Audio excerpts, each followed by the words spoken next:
Test, test, test.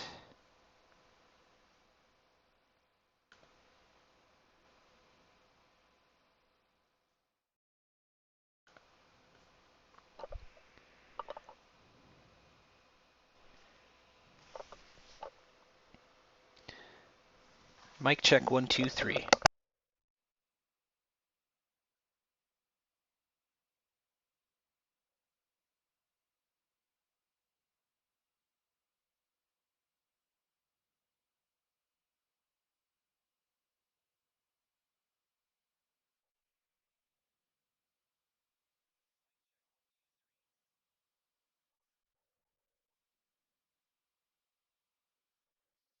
All right.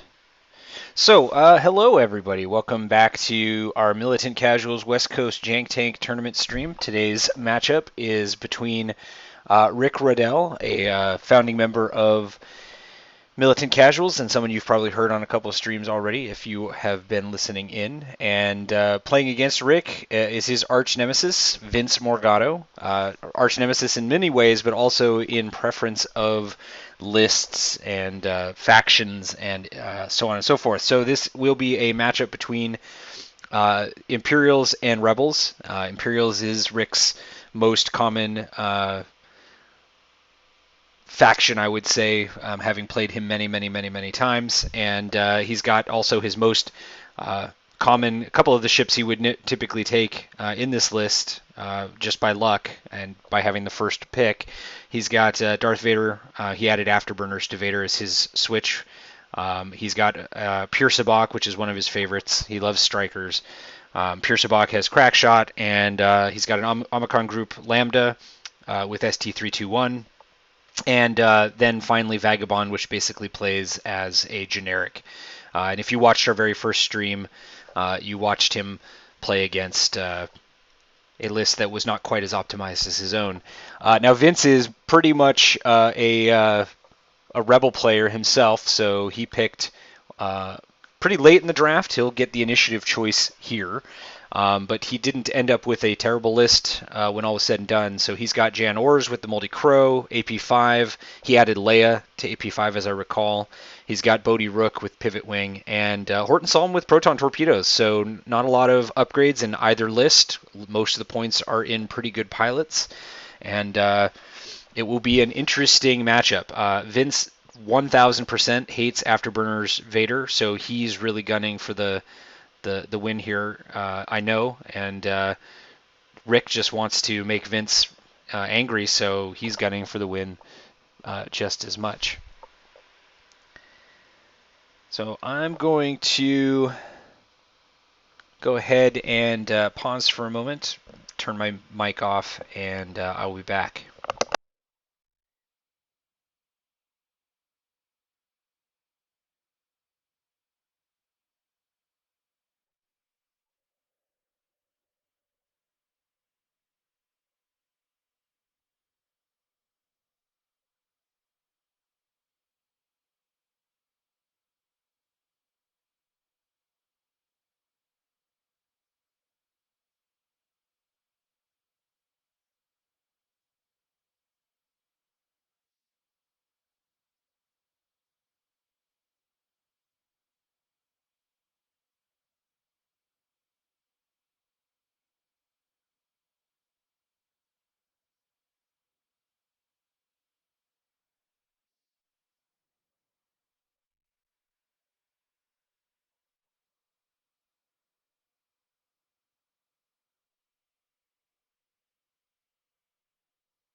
Yes, you just saw our secret Discord. It's not secret.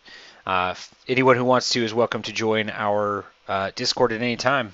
We are, Militant Casuals are a friendly, inclusive bunch. I guess I will take a little bit of time here while we wait for Vince to load up his list and get going to talk a little bit. If you're new to the stream, if you haven't been watching our tournament so far, talk a little bit about who we are and why we're doing this. The Militant Casuals is sort of an informal squadron from the San Jose part of the Bay Area, and they're I don't even know how many members we have in the Bay Area anymore because we tend to folks tend to join us as like part-time their squadron, part-time ours. So this tournament is a thing where I wanted to kind of try to in this time of social distancing, try to provide some goofy fun for folks who are missing X-wing, who are missing getting to play on the table, and the format, the Jank Tank format, is one that I want to give thanks to the Fly Better folks for coming up with, just in terms of the idea of randomly generating lists on YASB and using those, to play games with. I took that idea and ran a league where I am now, which is Eugene, and it ended up being really, really fun. A lot of folks ended up flying ships they had never really flown, a lot of suboptimal pilots and loadouts, and I thought that might be a fun, casual type of tournament we could do in Vassal. So when we all got locked down, I decided, knowing of course that the Fly Better guys were going to do their own version of this, I decided I would try to get 16 to 20 players from the Bay Area and Eugene and other parts of California, folks who identify as militant casuals, together to do 6 rounds of Swiss with really bad lists. It didn't entirely work because Rick ended up with actually a good list, and I'd say probably the top 4 or 5 players did too. So what we ended up doing to try to not necessarily balance out things, but to make things slightly less unfair for those who drafted later, we did do a draft to get the lists. Was if you drafted later, then when you play somebody who drafted high, you get initiative choice.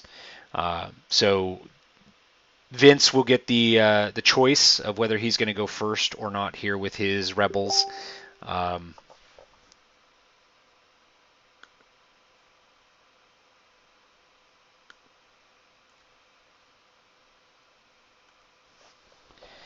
And as we can see, they're setting up now. I think Rick brought the gas clouds, and I think that Vince brought the rocks, but I'm not 100% sure. And they seem to be setting up pretty widely distributed, which is going to give if Vince is going to run in a group, as I suspect he will here, it'll give Vince a lot of space to move his entire list together. It also is giving a lot of lanes to Rick, so Rick's going to have some choices about how to approach this.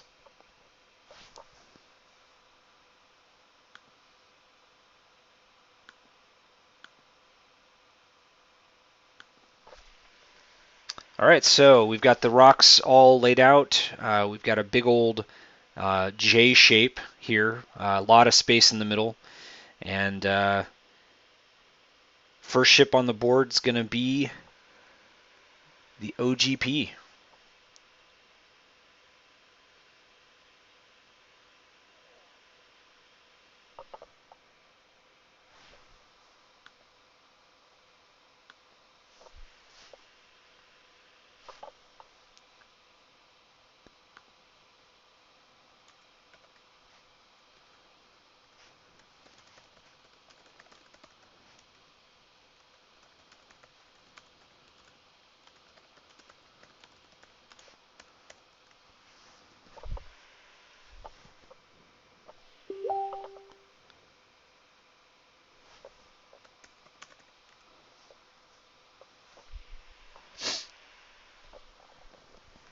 So unfortunately for you, the listeners, it does look like it's going to be a one-man booth tonight, meaning just me.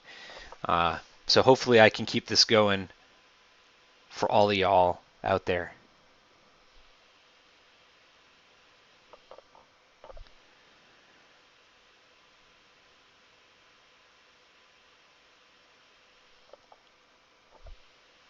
All right, so Rick is on the right-hand side. We can see him setting up the OGP in the top right-hand corner.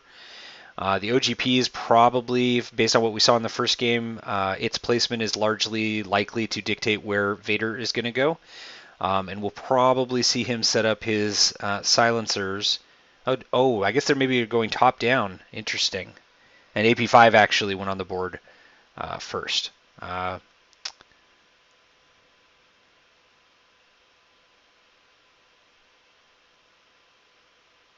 So rather than the top right corner, OGP is in the same corner he started in last time, which means Vader will probably set up right next to him for the self bump. Pure Sabak, I don't think has been officially placed yet, but Vagabond is on the board.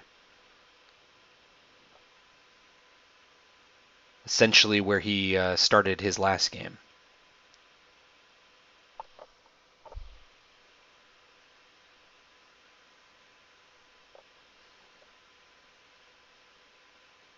And Pure Sabak following him up, just as he did in the last game as well.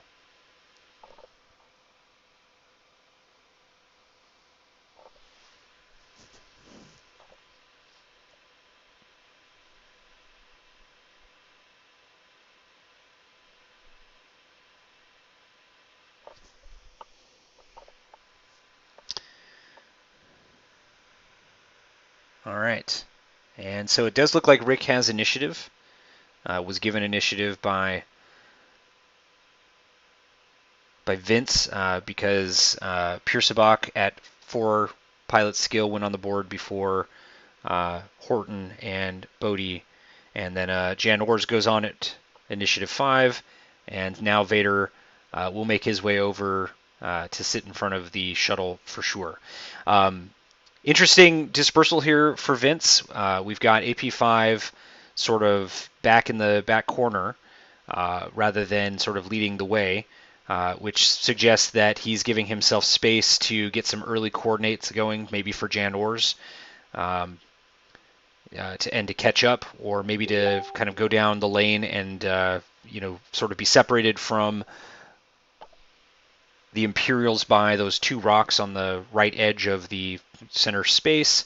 Bodhi and Horton and Jan Ors obviously are looking to take advantage of all of that open space.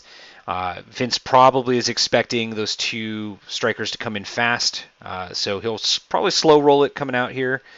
I'd imagine giving him the option to turn the whole force on those strikers if they do get out ahead. In our first game, if you were watching, the OGP did end up kind of running behind the rest of Rick's list, whether intentionally or not. And so we'll see if he opens, he'll probably still open with the bump, but will he open kind of slow rolling out of that bump as he did in the first game or not? So Rick, as we kind of talked about in the first game we covered here, Rick is a fairly instinctive player, quick to make decisions. He gets his dials down pretty fast. I have not watched Vince play a ton of games, I will admit. Vince is a podcaster for X-Wing, so for those of you who don't know Vince as well, he is the host of the Wide World of Wargaming X-Wing podcast. He had me on a few weeks back, and it was a fun time. Vince, as I mentioned earlier, loves his Rebels. This is not maybe his ideal Rebel list, but it's certainly one he would be familiar with all of the tools within. Vince has tended to run Luke with some support, at least in the tournaments I've watched him play, or he tends to like 3 ship lists more so than 4 ship lists. At least again in the tournaments I've been with him, he's a fairly successful tournament player. He tends to make cut. Rick does too. As we mentioned in the first stream with Rick, he did win a Prime Championship last year up in Spokane. Vince has made some cuts, but I'm not sure he's won a tournament, an X-Wing tournament yet. I'm sure he'll yell at me later and let me know if he did.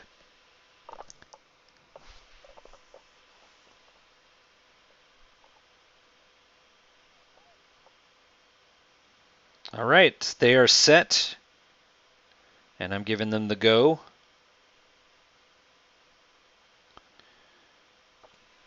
And we should see that OGP do a self bump first. Yep, as expected, the one forward self bump. That way he doesn't have to take stress and still stays basically where he is on this first move.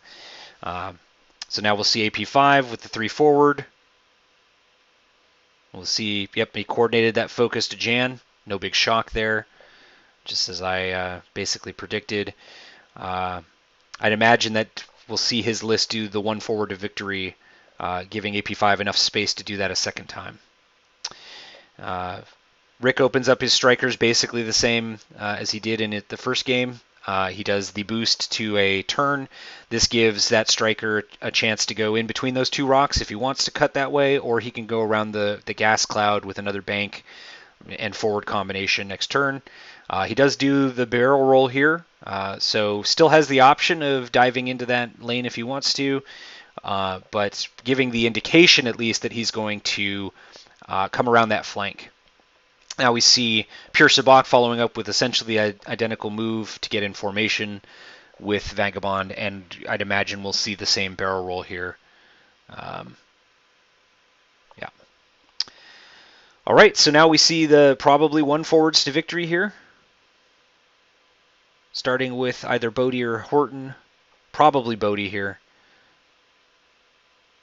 And 1 bank to victory to at least with Bodie threaten any ship that does come in straight on there. Horton does the 1 forward. Janors does a 1 forward. This is the Rebels, folks. This is what they do. Nothing really surprising. Vader probably here does a 3 or 4 forward. Just a 1 forward. Rick is also playing conservatively. So not trying to put too much pressure on Vince to have to worry about these flanks early. All right, so that was a quick first turn. I'm sure we will see that shield token tracking the turns go up to 2 pretty shortly here, and dials go back on the table. For those of you who may not be familiar with Vassal play, because planning phase can take so much longer, fiddling dials, moving them back and forth between spaces. Oh, sorry, Rick has not finished. I don't know why he decided to fail a barrel roll to the left. But whatevs, I guess. Looks like that was a mistake. Anyway, as I was saying, because it's you can't really play a 75-minute game in the same way that you can on a table. Things are a little bit more clunky than that. What we do in Vassal games is play to 12 rounds, or of course list destruction. I don't. I'm not sure we've actually streamed a game that didn't go to one team getting wrecked here, but this one very well could. There's a lot of beef on the Rebel side of the table, and a significant amount of agility dice, and if not beef, at least damage mitigation on the Imperial side. And as you'll note, Rick's got dials down pretty quickly for Vader and Omicron Group Pilot. Vagabond's dial is in. Could be, of course, that Vince is just planning all his moves at once and will move his dials to the table at once as well.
All right.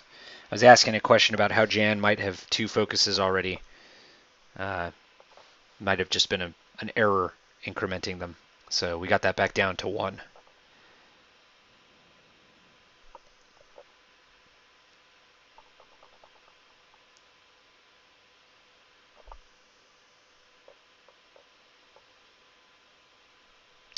So as we're waiting, and if folks have come on a little bit later into this as we've just started, just to recap the lists here. So Rick's key piece obviously is Darth Vader with Afterburners. Pure Sabak is obviously a great offensive piece, throwing that extra die until he takes 2 damage. He's being screened to an extent by Vagabond, so he's got a nice, juicy striker running in front of him that makes Pure Sabak a difficult choice to fire at, being a little bit beyond, and from Rick's perspective, ideally being at range 3 of an attack that Vagabond's at range 2. And of course, the Omicron group pilot has ST321, so if he coordinates a target lock to Vader, he can take his own target lock on the same target. We'll see how often that procs here. I can't recall if that procced more than once in our first game. Still waiting for Vince's dials to go down.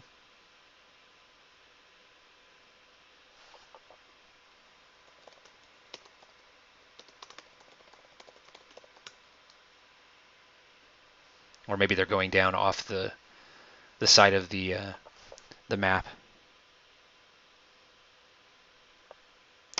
All right, so Rick does a 2-bank with the Omicron group pilot. He's going to have a hard time not overlapping that gas cloud next turn, but he may not care. And his AP5 repeats the 3 forward and a coordinate, so no surprise there. Get Horton a focus. If Horton has a shot this turn on something, he'll target lock. Probably, I'm guessing Vince is expecting not to have Bodhi at range 1 of whoever he fires at, so wants to be double modded here. And of course, this turn Jan can take Jan's own focus action. Doesn't really have to worry about that. So we should be on to Vagabond.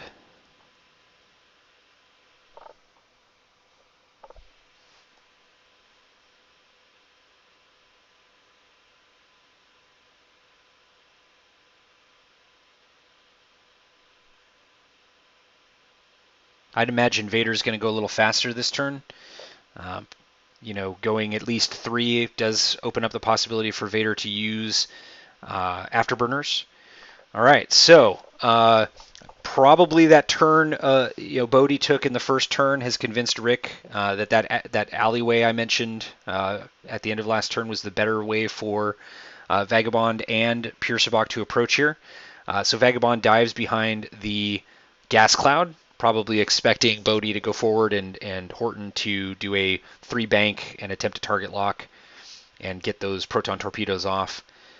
Pure Sabak, on the other hand, is threatening coming around the other side with a 1 forward, 1 forward.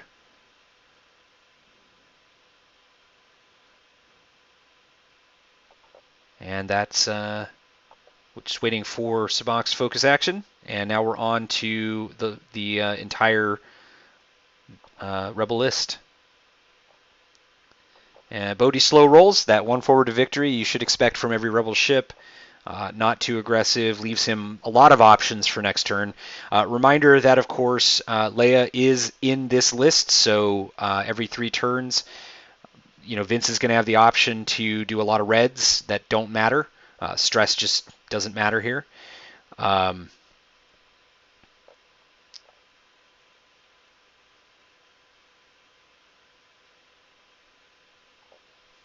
And Bodhi is attempting a target lock? Yeah, off of Bodhi, because as long as Bodhi's got range, Horton has range. So doesn't really give away whether Horton and Pure Sabak are going to be able to fire at each other this turn. And Janors just slow rolls forward to provide support and keep that 3-die primary weapon aimed in basically Vader's general direction. Takes the second focus, which he'll hold on to thanks to the Moldy Crow title. Vader goes 5 forward, so we've got a speed move here. Probably no. He could probably do some kind of boost barrel roll and have a shot on Jan Ors. Do afterburners, barrel roll, target lock, but might be just as well to essentially hang out here and put pressure next turn with a 2 or 3 hard to the right. So we'll see what Rick is thinking.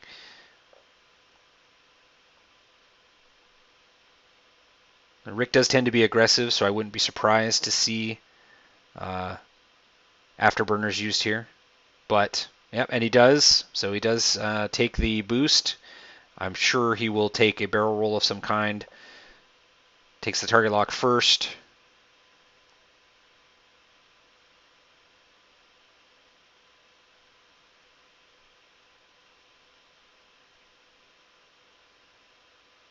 Takes a focus. And the interesting question here is if he's going to use this as a linked action to barrel roll and have stress for next turn. The advantage, obviously, here is that definitely Vince is not prepared to turn his list on Vader here. But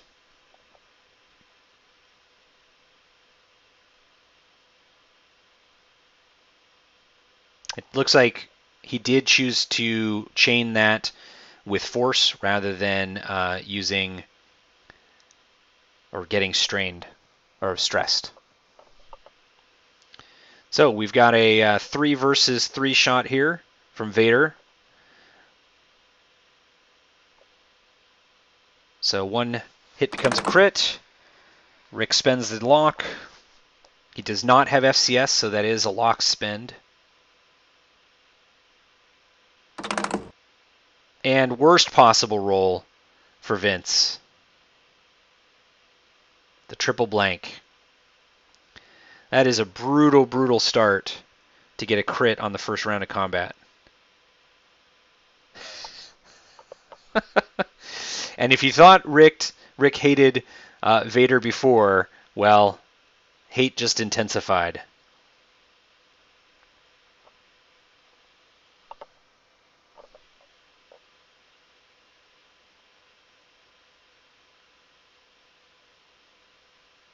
Now, I'm not sure Jan is going to be able to... I don't think Jan has arc here to fire back, but Jan should have the next shot, if there is one.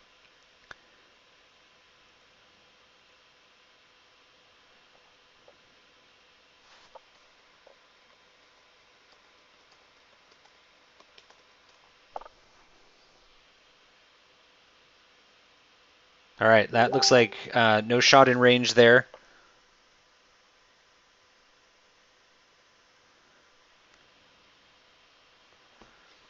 All right, so now we go to the Rick's 4s who have initiative.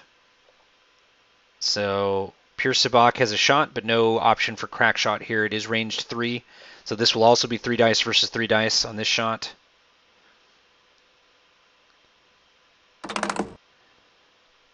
Oh, sorry, it is Pierce Sabak. Sorry, 4 dice versus 3 dice. That's a pretty good roll here. Rick's got to decide whether to spend that focus. Looks like he chooses not to.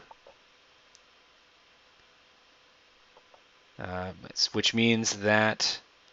Oh, and Vince chooses to take the 2 damage rather than spend his own focus.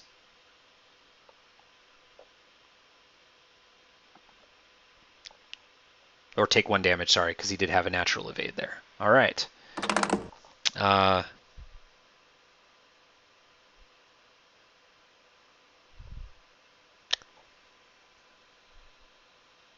Okay, we have a 4-die attack from Vince, but I didn't see him have range on Pierce Sabak for the Proton Torp, so I'm not sure what's going on there.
All right, so I'm not sure what's happening there because we don't have somebody to go into the room and check. But as far as I can tell, if that was the proton torp shot from Horton, he does not have range on Pure Sabak, and he doesn't have range on Vagabond either. So I've sent a message to the players.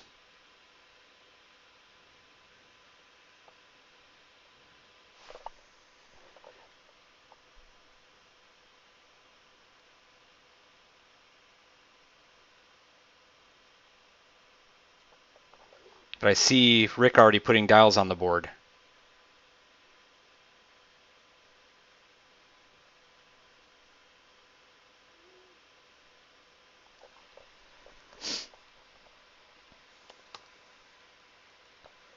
Unless Bodhi has a fourth shot for or fourth die for some reason, and I'm just being silly.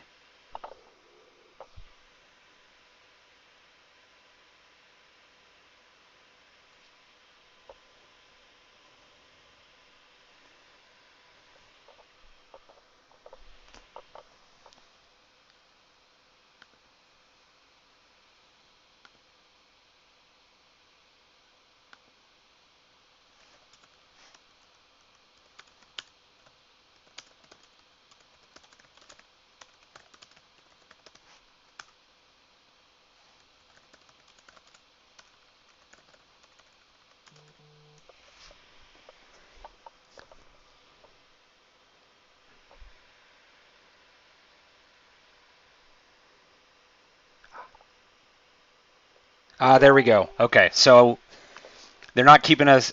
I got it now. All right, so Jan took the stress to give that fourth dice to Bodhi. So that makes total sense, but it's hard to follow this with no communication.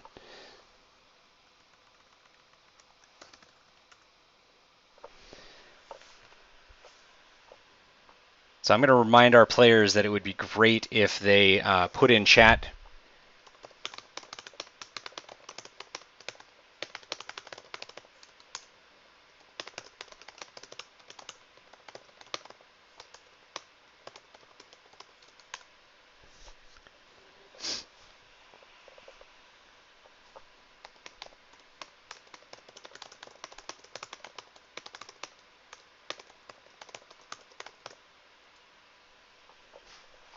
All right, so OGP now comes in with a strong bank, has the option to coordinate probably either Horton or Bodhi after the OGP does 3 forward to get past that gas cloud and takes a focus. Imagine Vader is going to probably try to go through that gap between the two rocks we see near his dial. Jan has an opportunity here probably to try to block that, but of course Vader does have a 1 forward, and that would be probably insta-death if that's what Rick chose there. So Jan's in kind of a tough position. It might make more sense for Jan to go as fast as Jan can go forward, but also clear that stress. Which I think, I can't remember if the 2 or the 3 is blue, but I'm sure somebody can let me know.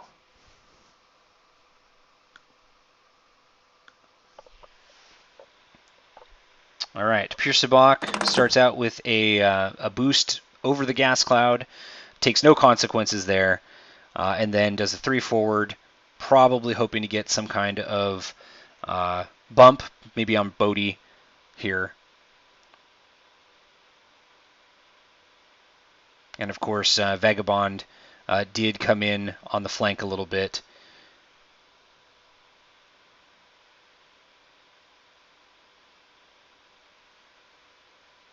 And now we see what... Okay, so it looks like Leo was activated. I see Rick reducing those charges. So we might see maybe no issue with Jan here. That does open up even Jan's red maneuvers in theory, making them white. So it can go even faster potentially.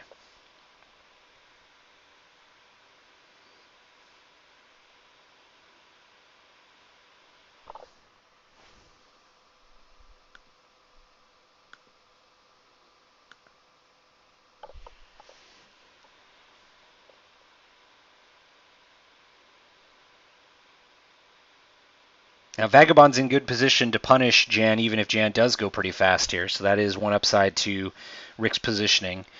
Jan is in a real tough spot. Okay, so Horton does a 4K, gets around behind Pure Sabak, takes a focus.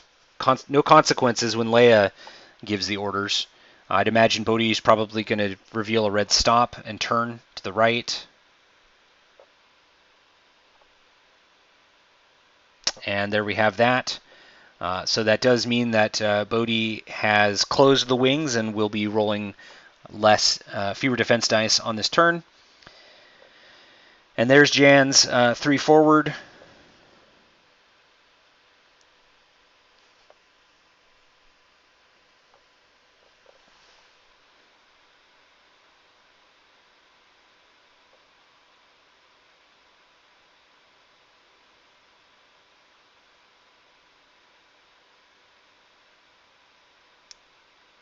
Clears the stress. Probably safe from OGP shot, but is taking 3 dice from Vagabond with a focus.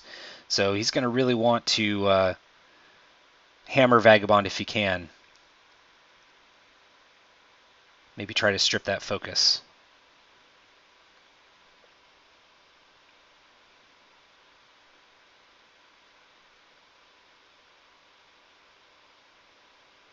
So I don't know that we've seen the action for Janors yet.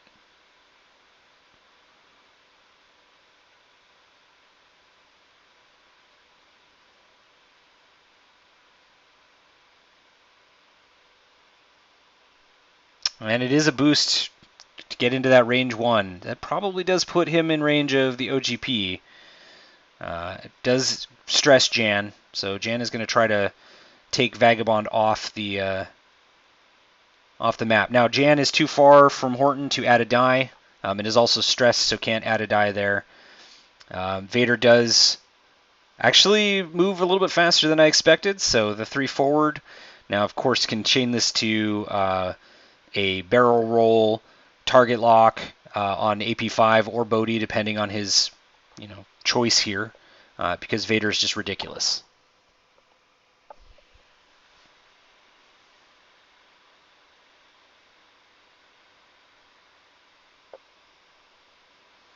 Now, Vader is down a force because of the number of actions he did last turn.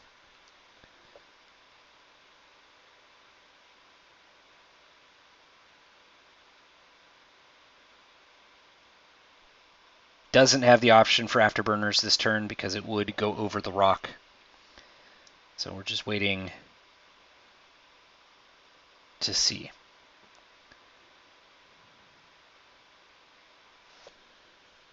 Depending, it might make sense just to stay here and take a long shot on AP5 that would be unobstructed, but we'll see what Rick does. A barrel roll might put him in arc of Bodhi, and he's maybe not at the moment. This is a tough decision to make on the fly, and a tough decision to make, top down. One of the things about Vassal is that it is a different experience than playing on the board, and players often do, coming from the tabletop version of the game, struggle a bit with spatial reasoning top down. Rick decides to barrel roll the far direction, definitely not in Bodhi's Ranger arc now. And it looks like they've determined that he doesn't have a shot on AP5 with Vader and gone straight to Jan Ors.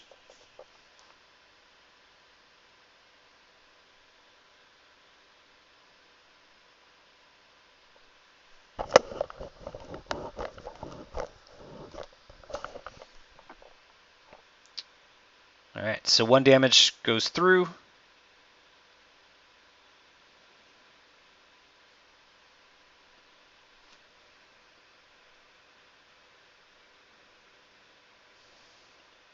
Let's take a look at Vader's arc. Yep, definitely did not have a shot. So we go to Pure Sabak. Sabak does just clip Bodhi at range 1. So this will be a 5-die attack into Bodhi with Pure Sabak's ability.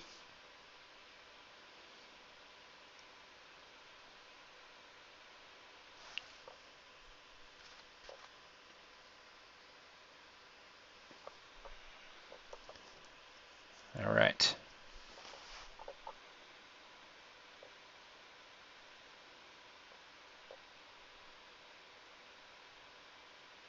Now, Sabak is going to be in a bit of a world of hurt here, taking range 1 shots from both Horton and Bodhi. So it's going to be an interesting decision on this roll. Rick does just spend the focus. Wait.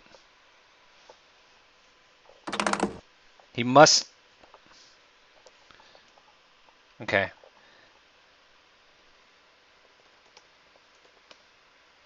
I mean, Sabak took how much damage last turn?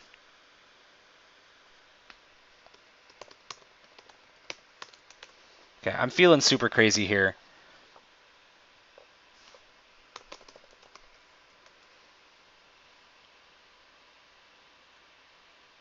Oh,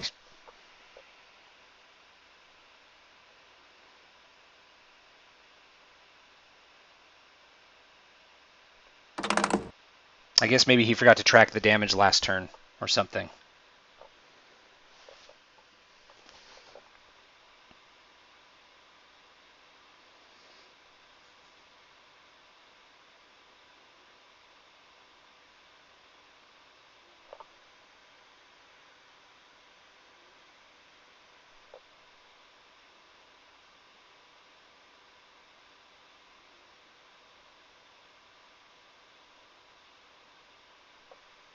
And Sabak is off the board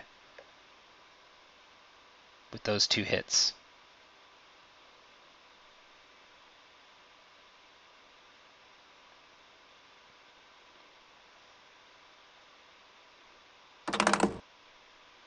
Well, Vagabond's clearly going to spend that there.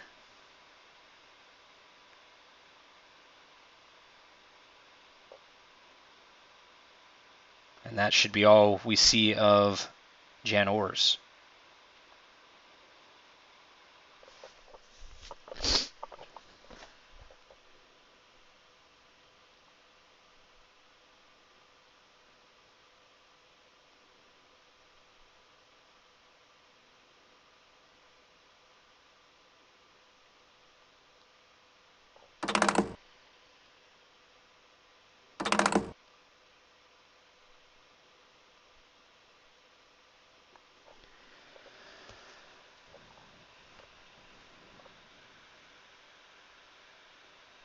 So this looks like a long-range shot from OGP onto Horton.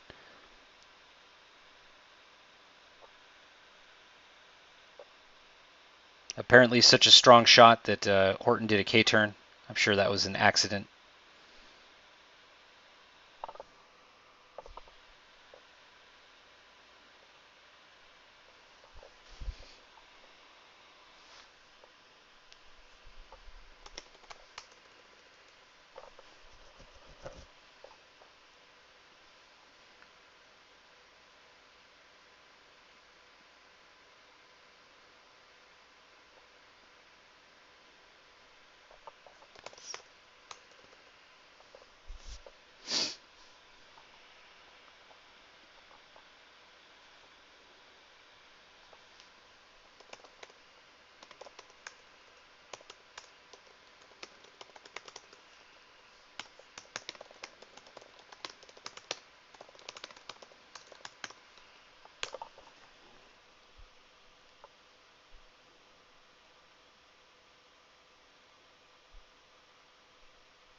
All right.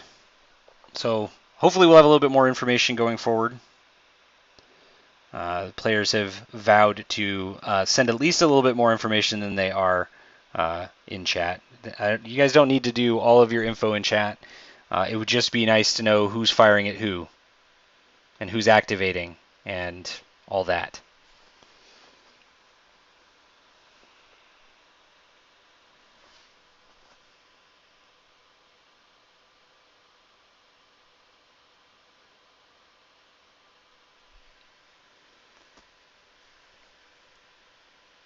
So we should be moving into the next round here. I do believe OGP's shot was the last shot since AP5 didn't have a target.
And as you can imagine, there's a little bit more dead air here because I'm not able to throw to people who have a lot more insight into X-Wing play. So I guess what we'll do is let's do a status check here. So we've got 2 ships off the board, 1 each at this point. So Jan Ors, who was 59 points with the Moldy Crow title, is off the board for the Rebels. And Pure Sabak, 45 points, is off the board for the other side. We've got Horton down a couple shields, and we've got Bodhi down 2 hull as well. Neither of them is at half points yet, but Vader coming around that corner and Vagabond not at half points probably puts Rick a little bit in the lead here. It's going to be a little bit of beef versus beef. Leia's back to 1 charge. So it's going to be a couple turns before we can see any crazy moves happen there. If I would say that losing Jan and losing Pure Sabak is more or less a trade-off, 1 for 1. Both of them are there to roll an extra die or help a friend roll an extra die. So losing one is, and the other is probably a trade both players would take. I'd imagine. Problem here for Vince is that he's got a lot of OGP beef and Vader still to deal with. Now he is, after that K turn, in good shape to turn around and do some work on Vader, especially since Vader barrel rolled behind the rock. So I think if I was in Vince's position here, I would turn Bodhi right at Vader, get that target lock for Horton on Horton's move through Bodhi, and if I'm Rick, I'm thinking about a 2 or 3 hard away probably here, though he doesn't have a lot of real estate in that corner to be too coy. He could also do something like a 5 forward and use afterburners to get around an arc potentially. This is going to be a really key moment for Rick here. Now, of course, the OGP is sort of blocked by Vagabond, so OGP is not going to be getting an action this turn, having to move first. Vagabond can take advantage of Vince's need to do something to Vader here, and kind of have whatever impact he wants. So we've got the beginning of turn 4. Thanks, folks. OGP turns away. Interesting. So to go ahead and probably coordinate something to Vagabond, I'd imagine here. Gives the focus to Vagabond. Try to give Vagabond a double modded shot, I'd imagine, or maybe the opportunity to barrel roll out of an arc and still have a shot. OGP gets the target lock on Horton with ST321 there. And Vagabond does take the opportunity to sloop a little bit further out of the fight, which again is a good argument for Vince not worrying about Vagabond and going all in on Vader here. So we'll see what happens now that we've gotten to Vince's 4s. So AP5, just as a 1 bank, does have that rear arc, so can still contribute, a couple plink shots, even moving away from the fight. And as suspected, does coordinate a token to Bodhi. There's Bodhi turning to the right. I'd expect Horton to do a 4 forward to get in there with him. Takes the focus. Or has the focus, right, that just moved, and then takes the target lock on Vader. Try to get maximum dice on Vader. And there's that 3 forward, 3 forward for the Y-Wing. And if Vader does do anything but turn away, he's looking at a couple of ugly arcs here. And even a turn away, probably he still takes a shot from Bodhi.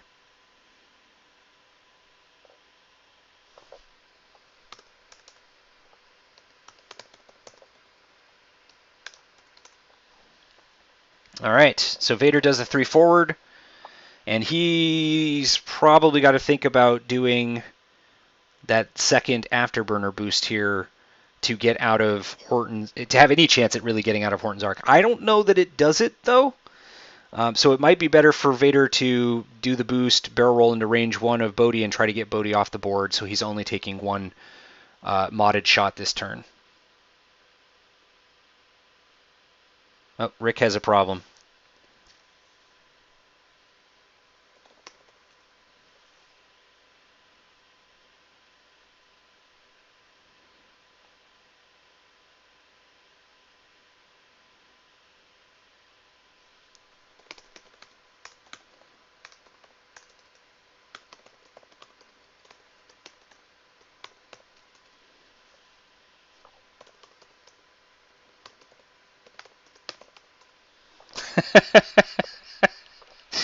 Yeah, all right. Rick was just saying that he has made mistakes. Mistakes were made. He's made a huge mistake. This is the time for an Arrested Development gif, really. So it looks like he's trying to get out of range of Horton with a barrel roll rather than using that afterburner's shot first. This is interesting because it will leave Vader vulnerable to a block by Bodhi next turn as well, and Vader will not have a shot here. So we've got a focus, and then he's used a force charge to take the barrel roll, and man, a lot depends on that range from Horton. I do think he managed to get out of range of Horton, but he will still be taking a shot from Bodhi. There's no longer the option to boost Bodhi's attack dice from Jan like happened early on. So if you're Vader, I guess you take this 3 versus 4 and hope your green dice are better than Vince's were. He probably does still take a plink shot from AP5 as well. All right, so the barrel roll has definitely paid off for Vader. Rick is very excited. So he still take 2 shots here, maybe? I mean, he might even be out of range of AP5. I'm not really sure. So there's the shot from Bodhi. Bodhi spends the target lock and the focus. And so 3 hits against 4 dice.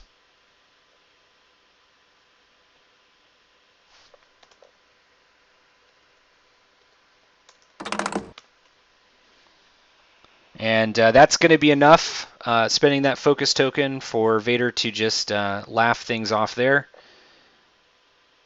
And now I'd imagine we'll check Vagabond. I don't think he's got range on Horton.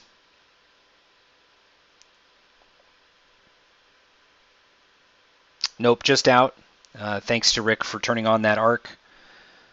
AP5 also does not have a shot, so we're going to be going back to dials with Vader really not getting punished for that. Now, he's still got problems. Bodhi is going to have to think about how to get in on block on Vader here so that Horton can get that shot. And, of course, Vagabond now can, though he won't be doing his pre-move boost, can come in from behind and put some damage on either of those.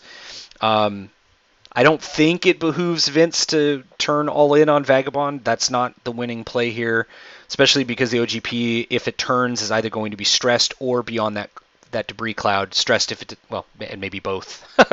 And AP5 is going to just have to probably makes sense just to crawl forward one to give probably a focus to Horton if he's still got range.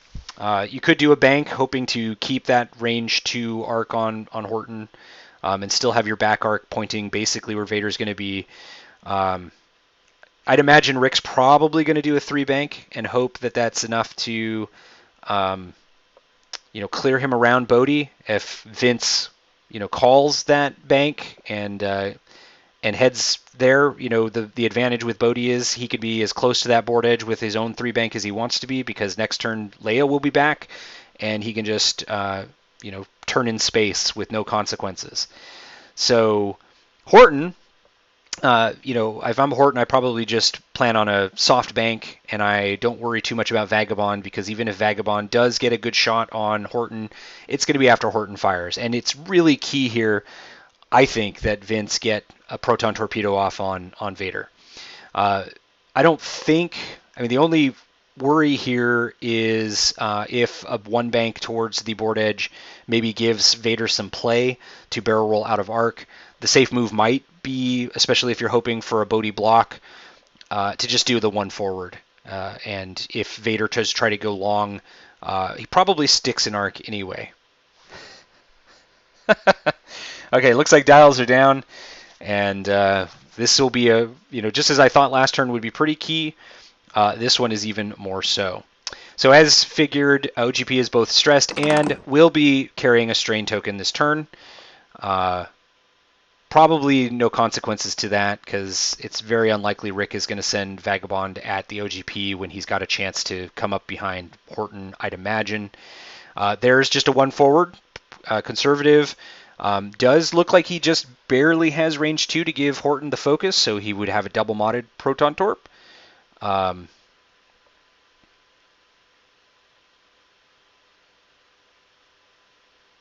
But definitely has range to coordinate Bodhi.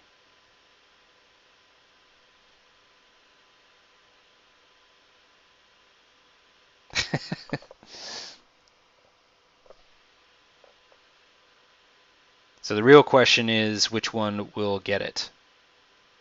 Doesn't really, probably doesn't really make too much sense. If Bodhi's going to be going into block, it probably doesn't make too much sense to coordinate Bodhi anything, because he's very likely not the target this turn.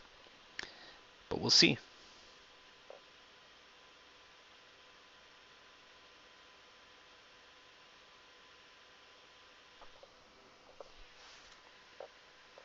All right, so did coordinate the focus to Bodhi. Maybe it was, I couldn't really see too closely. Maybe Horton was just a hair outside of... and of course, Horton can take a focus of his own. Sorry, I just realized Horton still has the target lock there. He didn't get his shot last turn, so yeah, he can just take his own focus. There's really nothing else for him to do. So in that case, might as well just coordinate that focus to Bodhi. It's also very unlikely AP5 would be a target here. So we do come now to Vagabond. And I'd imagine it's a blue forward maneuver. Yeah, forward 3. Take a focus. You'll definitely have a shot on Horton if Horton plays a conservative 1 forward. So Bodhi only does a 1 forward. This does leave open for Rick the 3 bank past him. Bodhi takes a target lock and will also be double modded if Rick didn't see this coming.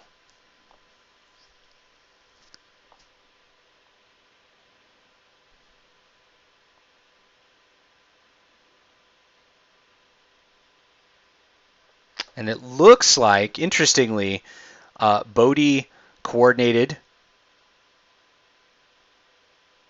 a barrel roll to Horton. Did not target lock for himself. And Vader has turned right into the action. So there's no afterburners possibility here. They're all blocked. There is the possibility of a barrel roll left, maybe forward, getting him out of Bodhi's arc. Or he could just choose violence and try to annihilate Bodhi. Bodhi has 5 hull. He'd be firing 4 dice if he takes the target lock here. He would take a proton torpedo from Horton. That's a really risky play. I'd imagine Rick right now is trying to decide if he can even do the barrel roll.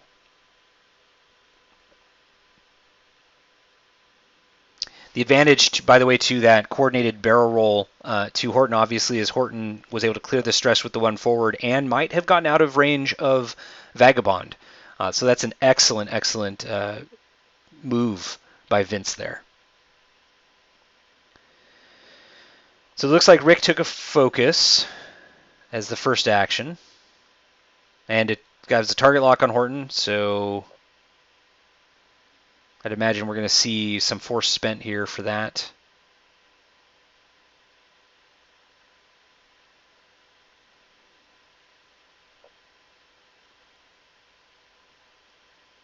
And is attempting the stressful barrel roll to the left, linked to that focus, rather than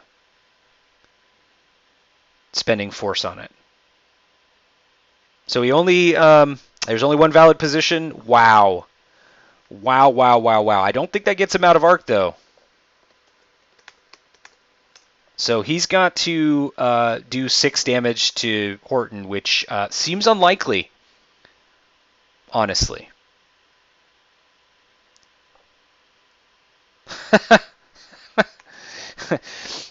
Rick knows, obviously, full well that he can't afterburner from this position.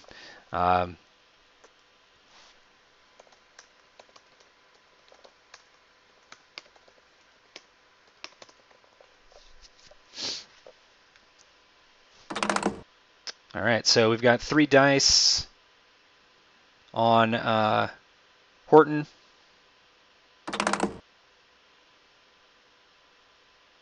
Spends a target lock. Has to decide, probably, yeah, decides here to use force rather than the focus token. Yep. And he's going to put, ooh, he's praying for the blinded pilot here.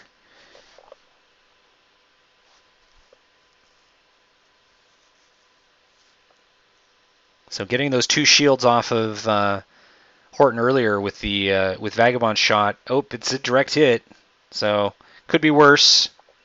Down to 2 hull.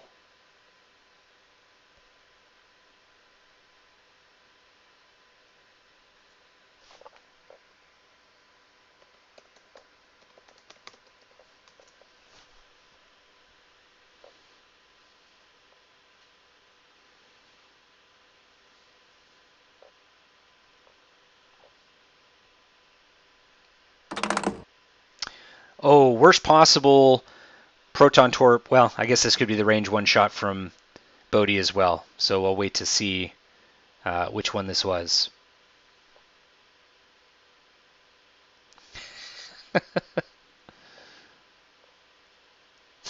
Okay, that was Bodhi.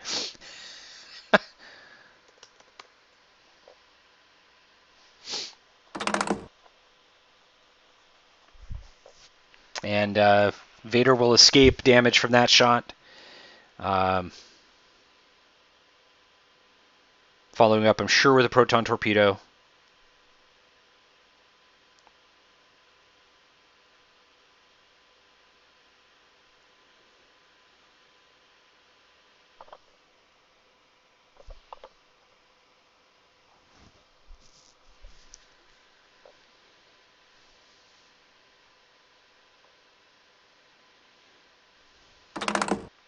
And of course, the proton torpedo doesn't even... Oh, I guess he did reroll. Okay, that all came out at once. So torp into Vader. So we've got hit, hit, hit, crit. Definitely going to do at least 1 damage. Looks like he'll take both shields off of Vader. That keeps Vader just above half points. Horton did lose. Now, of course, what could happen here is AP5 does have a shot on Vader from the back. So Rick is down to 1 force. Vagabond has its choice of shots. Could finish off Horton here with this 3 die shot, 3 versus 2, with a focus. He has taken the shot at Horton, as Rick has confirmed. 2 hits. Now, it is possible that Horton could survive this. He does, so he's down to 1 hull.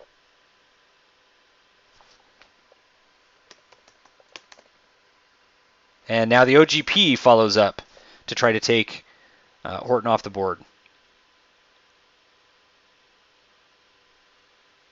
Also 3 versus 2.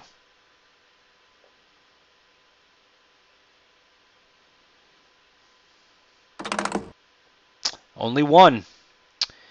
So Vince... Oh, he did have the target lock, right, from SC321. Well, that is a dead Horton.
Yep, so AP5 is rolling 2 dice at Vader.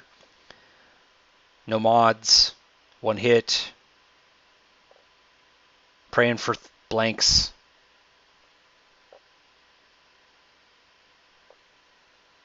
It is range 3, so Vader's got 4 dice.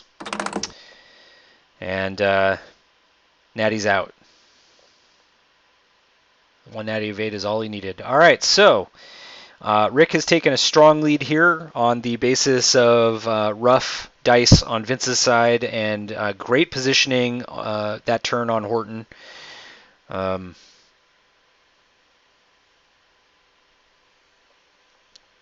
Horton having to spend his focus on the Proton Torr probably didn't help. Now, you know, Bodhi's still not at half points. AP5 is fully healthy for what that's worth. Vader is one away from half points. And the OGP is undamaged. So Vince has got some work to do to pull this out.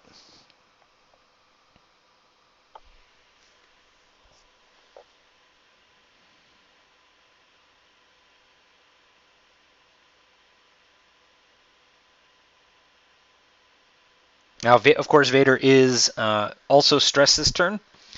His blue options are the 1 banks, the 2 banks, 2 forward, and the 3 forward. You know, it's very likely that Vince pulls a Leia this turn to turn Bodhi around. He's going to have to make an interesting choice as to which way to turn. Probably, unless, yeah, Vader probably doesn't have a way to get guns on Bodhi this turn, but Vader very well could go attempt to kill AP5. AP5 is far too far away to coordinate anything to Bodhi, and vice versa once they move. Maybe just too far for Bodhi to... yeah, definitely, you know, since AP5's got to move first. Bodhi probably can't do much besides just flip around. AP5 probably does a 3K just to be able to come back into the fight. And if, you know, Vader's going to basically be staring at him. So Rick's OGP just does a conservative 1 forward. Probably will still have arc, or will have arc on Bodhi, but may not have arc on AP5 if AP5 did the K turn.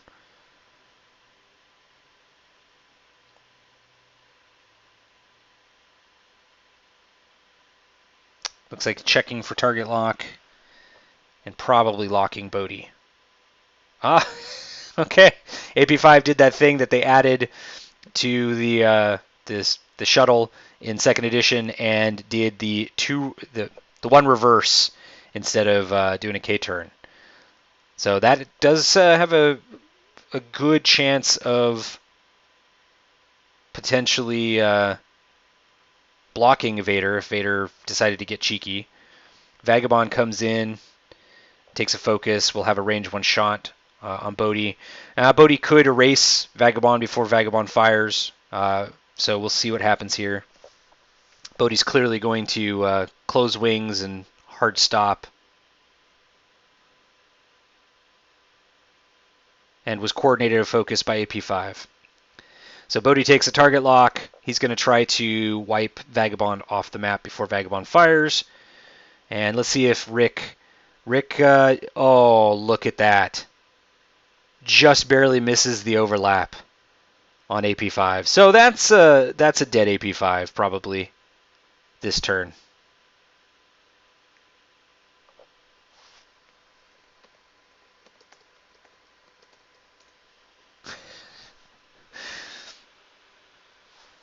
I have to zoom in here.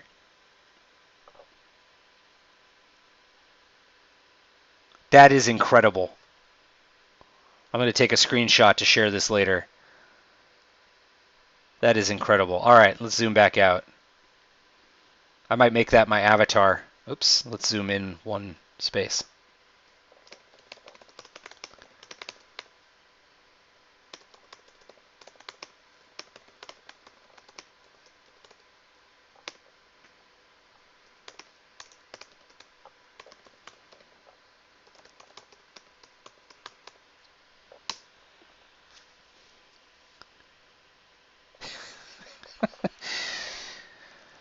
All right, so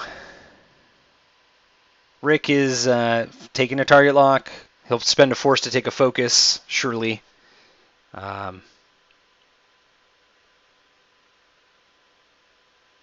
Bodhi probably can't afford to just take the shot at Vader after Vader does whatever Vader does here to AP5. He's probably got to take Vagabond off the table. So Vader does spend a force to get the double modded shot on AP5. And he's going to be throwing 4 dice at AP. So not the worst roll, since he does have the focus here and has 1 force left behind. It does probably tempt Rick to just go ahead and re-roll everything, given that Bodhi could... Oh, wow. So he spent the target lock, re-rolls into blanks. So certainly not what Vader was hoping for here. Didn't get a chance to use the target lock to flip a hit. And does look like Rick is choosing perhaps not to spend the focus. He did not. All right, so here's the Fly and the Mighty. Bodhi shot into, I'd imagine, Vagabond. Vagabond blanks and dies. So that was quite a turn here. It does still leave Rick probably in the lead, just because Vader is still alive.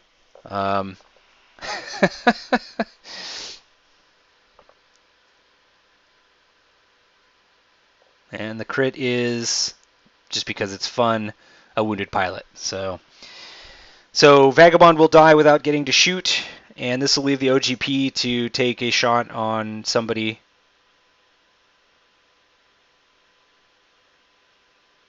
I'm still not sure what action the OGP took.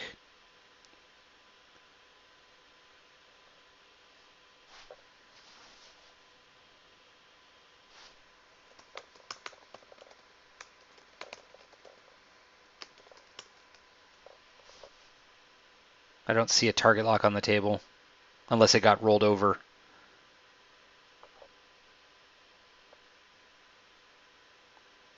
So range 3 shot on Bodhi. Looks like he's choosing the range 2 shot on AP5, so this will be 3 versus 2. And just 1 hit.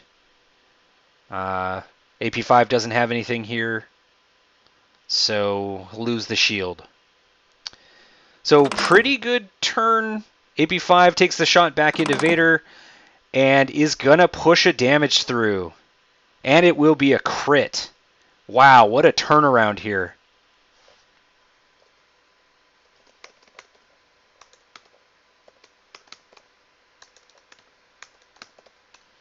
And that's a damage sensor array. That is a really bad... well, That's not a great crit for Vader to get, but he can still chain off of it when he repairs it. But this game is looking a lot more even now.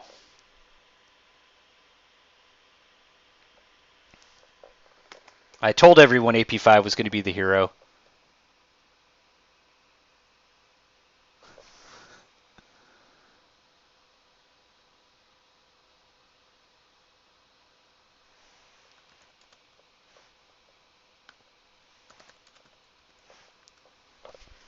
All right, so we are back to dials, and I think moving forward to turn 7.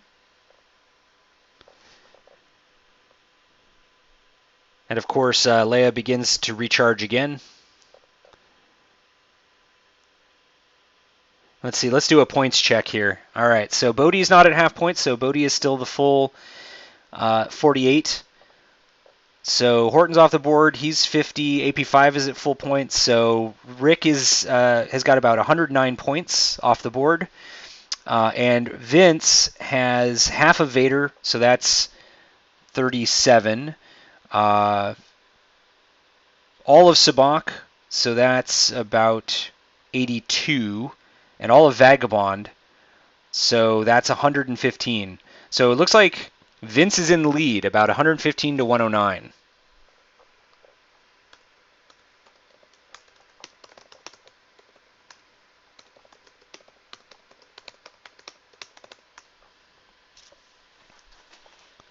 So I give them the score check. And Brandon, if you're listening in and you want to do a math check for me, feel free.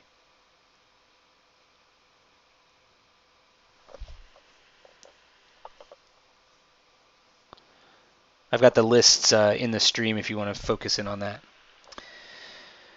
All right. So real question here is, what does Rick do with Vader at half points? He's really got to focus fire on somebody this turn and also not die. Vince is going to be back to having 2 defense dice this turn. Rick has to get Bodhi to half points to get back in the lead. He probably can do that with just the OGP, since the OGP has both, forward and back arc. The OGP's move here probably it would make sense to have done a turn, but Rick just does the bank, hoping maybe to block Bodhi and give Vader some space, which makes some sense. Vader could 5 forward and afterburners out of here and let the OGP try to get the half damage. If AP5 just 1 forwards here, though, he's going to have an challenge shot on the OGP, and that's the most likely move here, I think, for AP5. So, too hard maybe gives you both the front and back arc on your opponents, but it does leave you stressed and moving away from the fight. So, this is the curse of the OGP. It's not very maneuverable. It does leave the OGP an option next turn to take a hard turn back into the J of Rocks. So, who am I to say that the bank was wrong? Okay, Brandon updates. It's 117 to 109. I was close. Math is not my strong suit. So Vince has a 117 to 109 lead at the moment.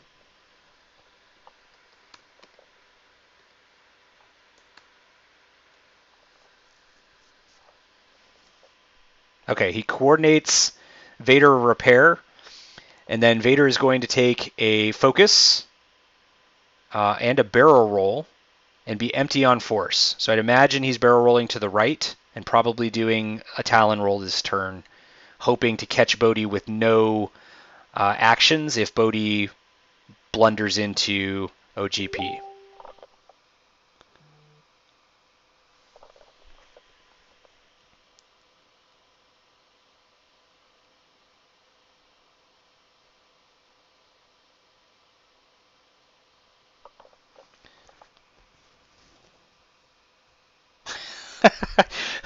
Our local Rob made a note that this is why I don't do the math in our local group, because we have a math professor to do the math for me. So the OGP then uses ST321 to take its own target lock on Bodhi, just in case Bodhi does something silly like maybe do a hard stop of his own. It is now AP5's turn. AP5 does do a bank instead of the what I thought would be a 1 forward, and it looks like It's hard to say if he's got range 2 on the coordinate or not. I guess we'll find out when Bodhi either does or does not. Yeah, it's okay. So it's range 3, so no coordinate. So AP5 loses the action. The really interesting thing about this move by Darth is actually it does set Bodhi up to be bumped by Vader before Vader moves. So really, really clever repositioning there. So he's going to back up behind Darth, and the OGP and Vader are going to have shots on Bodhi this turn. So I think, yep, there's that 3 Talon roll as expected to the clear side.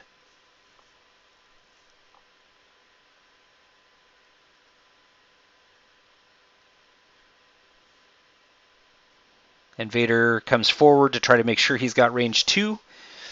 So Vader will take a shot back here from Bodhi, but it is a range 2 with no mods shot when Bodhi takes it. Vader is down to 2 hull and could die. It just depends on dice here. Probably can't take Bodhi off the board with this shot. And doesn't have the ability to get a target lock either because he's out of force. Went for the block instead.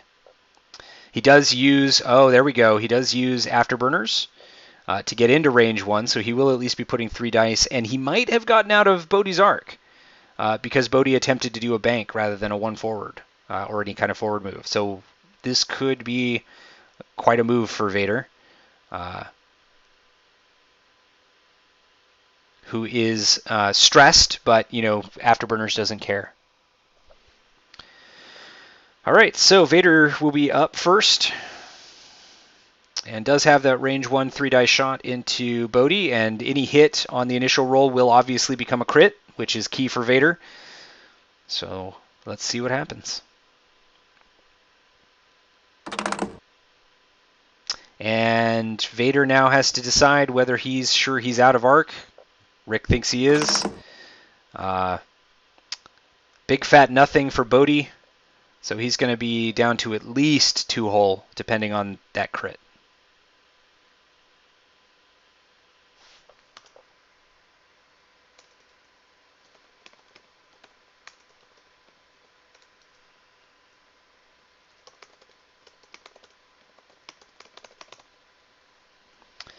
All right. So it was a disabled power regulator. It's basically who cares for Bodhi. Bodhi's got 2 shots. Oh, no, sorry, just 1 shot. Bodhi's got the shot on the OGP at range 1, so we'll see 4 unmodded dice into the OGP. The OGP also doesn't have a mod at the moment.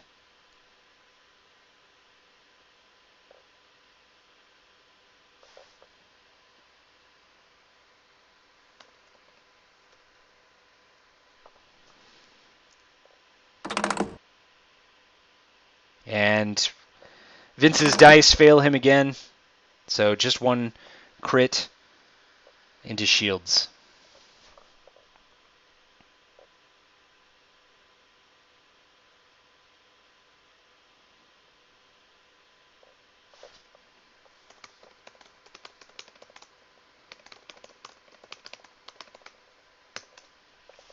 So OGP gets the shot next, as first player is Rix. Definitely has a range 1 back on Bodhi, sitting on 2 hull.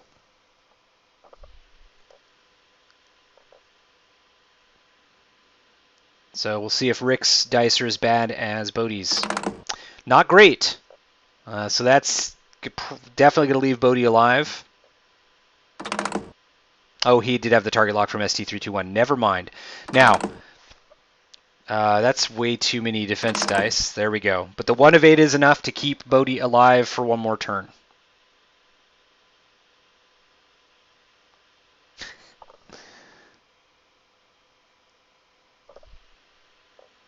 All right. And now, of course, Vader is still stressed, so he won't be turning around this turn. He is out of Afterburners, so it's going to be really interesting to see what each person here attempts.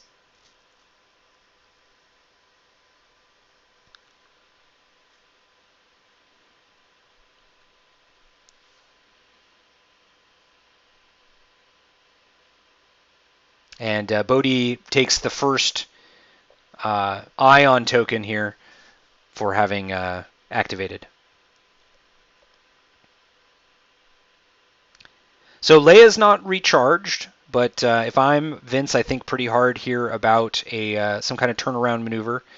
The OGP might do a too hard towards the table edge to keep back arc on Bodhi if he does that, but I think you do that just as to keep pressure on Vader because you've got to kill Vader.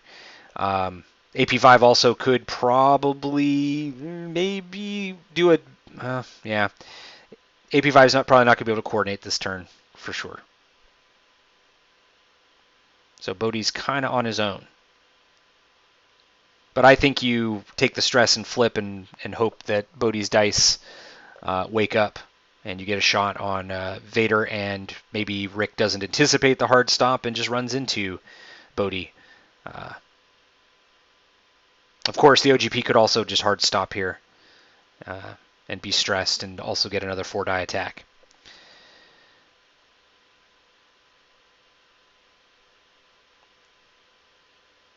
Now, the points total has changed here, so Rick did pull back into the lead by getting half points on Bodhi. So where before he had 109 points off the board, Rick now has 109 plus 24.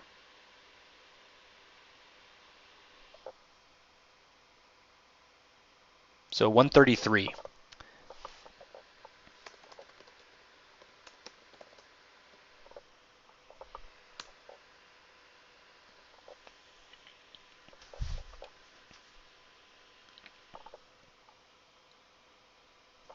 And Brandon backing me up there with the math. Thank you, Brandon.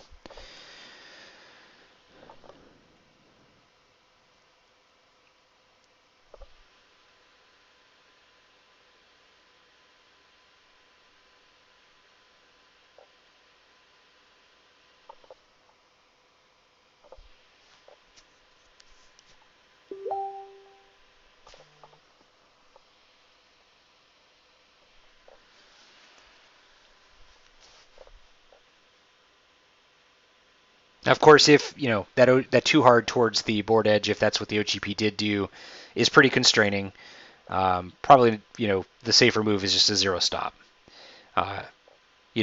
Vince could just try to blow past the OGP this turn, and there's the 0 stop with a 3 bank, and then use Leia next turn to turn around. That's probably the safer play than stopping here. AP5 does do the right turn. Doesn't look like AP5's got arc, and seem to have been checking or verifying coordinate range.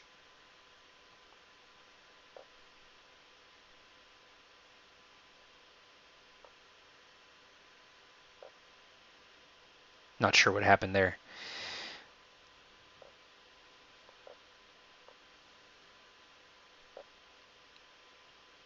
I think it was a failed coordinate because the calculate token came out but then disappeared, but I'm not sure. Also, yeah. So next up is Bodhi. Bodhi does close the wings and do a hard turn. Or a 0 stop, I should say. Vader just does a 3 forward to clear stress. No longer has afterburners, so he is just going to take this shot. So probably doesn't need to do more than focus here. A barrel roll doesn't save him. And there's the focus, and save that force for backup. No shot for Vader this turn. Oh, he is going to maybe take a target lock for the future. Hope he can come back around and club Bodhi. Yeah, all right, so he does spend the force rather than keeping it as a backup. He's only taken the 1 shot this turn, so why not? So our first shot up here should be Bodhi. Range 1 into Vader.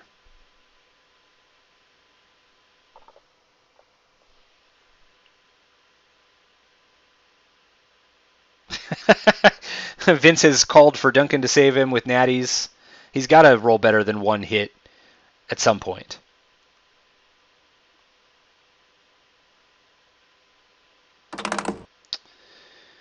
Well, 2 is better than it has been. So it all depends on Vader's role. Vader just effortlessly focuses out of this.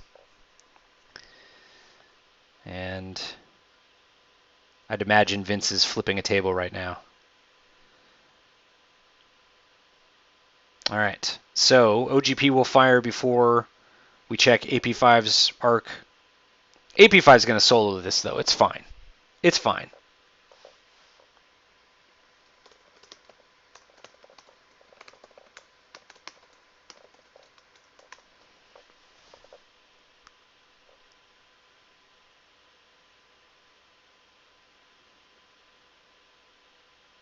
Yeah, I think turn 9 is right.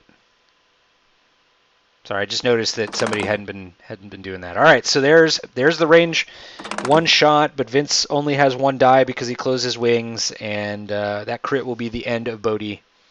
That range 1 shot from OGP. Another disabled power regulator. I'm sure Bodhi cares a lot about that as he evaporates. So that's probably, yeah, that puts this game out of reach. AP5 cannot take a nearly full health OGP and Vader down, obviously. So we'll see what Vince decides to do here.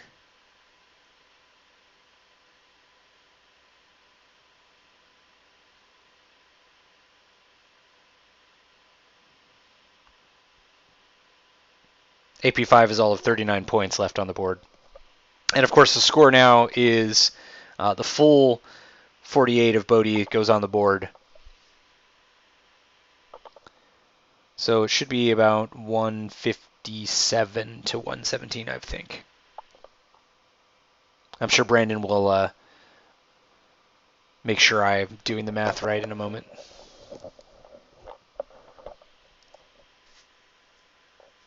It looks like they're going to play it out. We're starting round 10.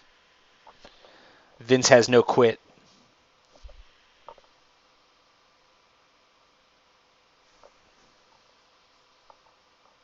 Okay, Brandon confirms 157 to 117. Excelente.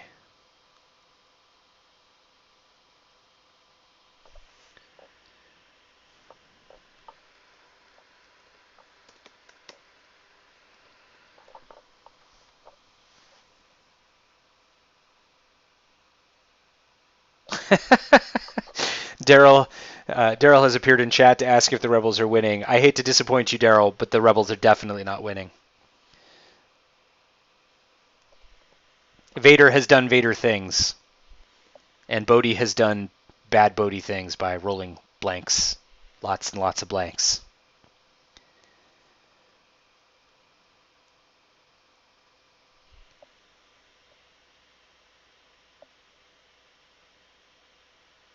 So the OGP had to go forward this turn of some kind because of that stress. Couldn't stop again. And we'll have the butt arc pointed at AP5 no matter what. Coordinates a focus to Vader, gets the target lock on AP5 out of that. And as you might expect, AP5 goes ahead and does the hard turn to die in a blaze of glory on the OGP. Vader could do whatever Vader wants here and chooses to do a Talon roll. Talon rolls to the right and flew out of bounds. Oh, Rick. Oh, Rick.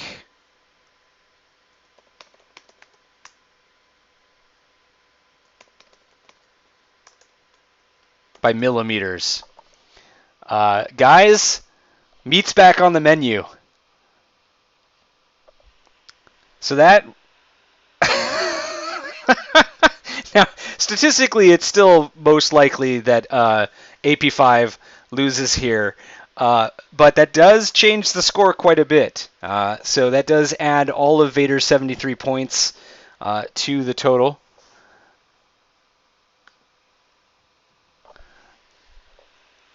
So I'm going to do a recheck on that because the OGP is still at full health. So that's Vader 73, Vagabond's 35, makes that 108. 155 is what I get here. So Vince is still in the lead. Or sorry, Rick is still in the lead. 157 to 155. Unless I got that math wrong. Oh, this is hilarious. All right, range 2 shot on AP5 with the calculate from the shuttle with 3 dice and a target lock.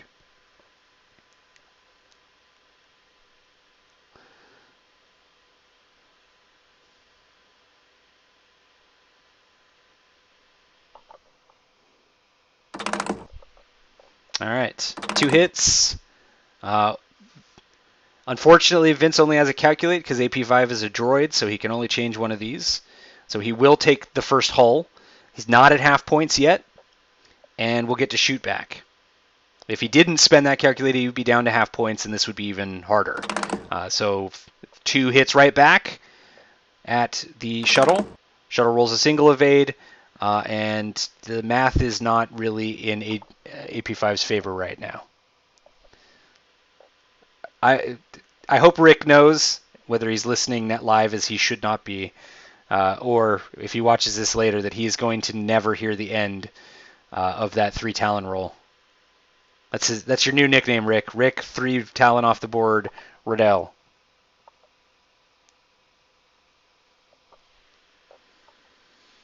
All right, so we're back to dials. We're 2 turns from the end, so we hit turn 11. The OGP obviously is just going to do 1 bank, which, honestly may give AP5 an opportunity at an unrestricted shot. Probably a 2 bank is a better play here, just to try to get range. Actually, honestly, I'd think about the 3 bank if I was Rick, just to try to make sure that back arc has a shot at AP5. And I think if I'm Vince, I probably just do a 1 or 2 forward, because of course you can still barrel roll if you need to. So we'll see.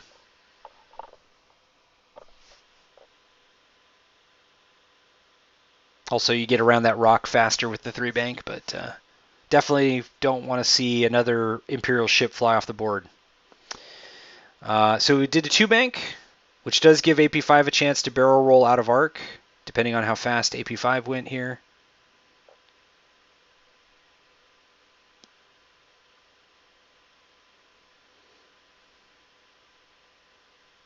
Reinforce the rear to try to reduce the damage.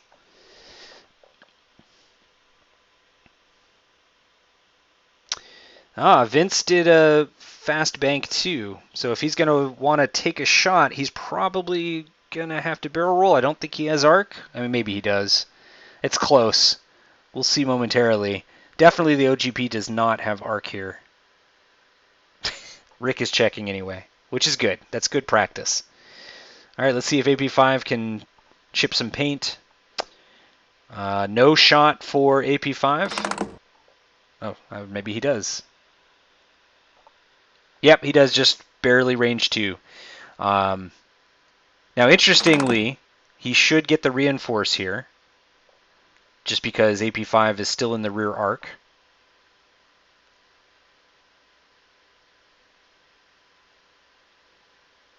And not flanking.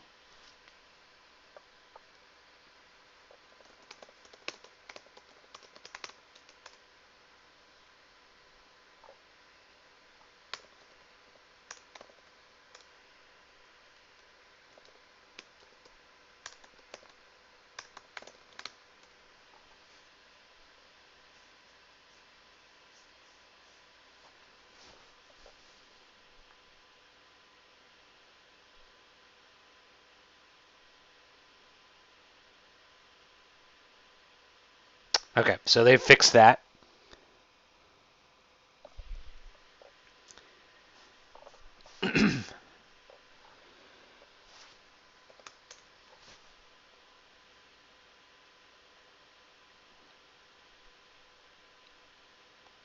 Things get a little bit more interesting here because the AP5 probably can't just go straight ahead to keep a shot. Or can, but he'll deal with it next turn. it would be interesting play if Rick did a hard stop here, but of course if AP5 two hards away, then he just gets a free shot. Final round, and AP5 has to push through to half points here to win. So all Rick has got to do is somehow avoid arc, which he probably can't. Which means I probably, if I'm Rick, yeah, I do like a 3 forward, not worrying about next turn, just trying to have arc on AP5. And if I'm AP5, I think I dive in. No, you can't give up half points there if you're AP5. So this will be an interesting exchange of dice here. Rick decided to take a focus rather than guaranteeing he wouldn't lose half points with a reinforce again, because he wants to choose violence here, I guess. He's got a range 2 shot on AP5 with 2 dice, only 1 hit.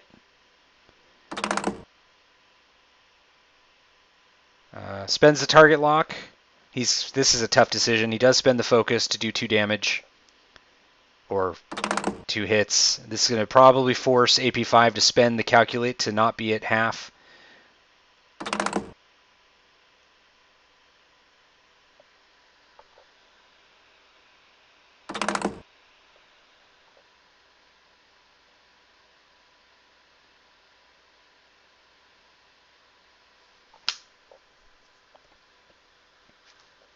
Not sure what happened there, to be perfectly honest. But it doesn't matter because the shuttle is still above half points.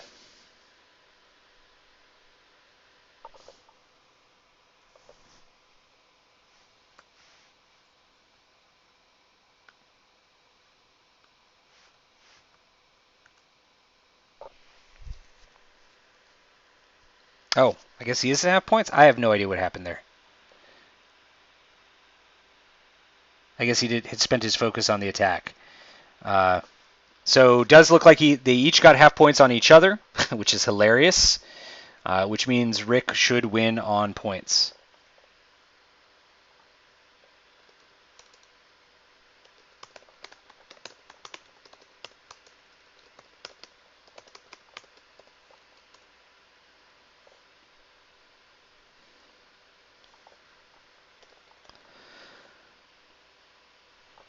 Yep, so...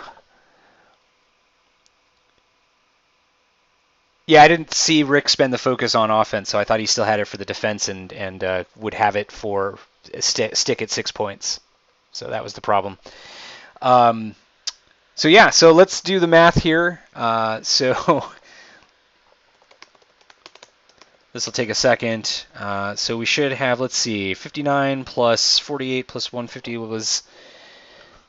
Oh, it looks like Brandon is doing the math. I'm just going to wait for him. It was 157 to 155 before.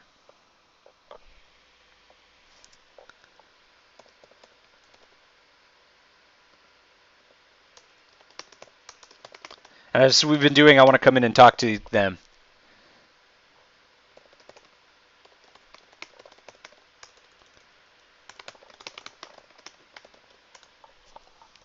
$170. Oh, final salvo, Brandon says.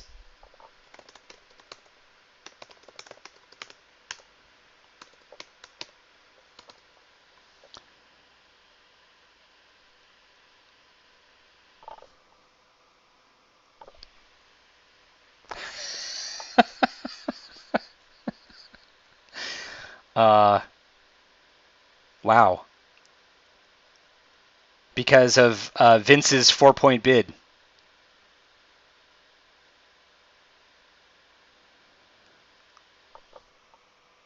So, what do you know, folks? We're going to get a final salvo here. Vince will have 2 dice and Rick will have 3.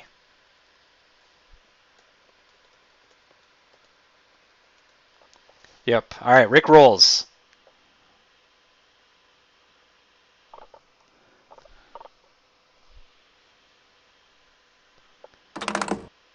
Gets 1 hit. Average roll.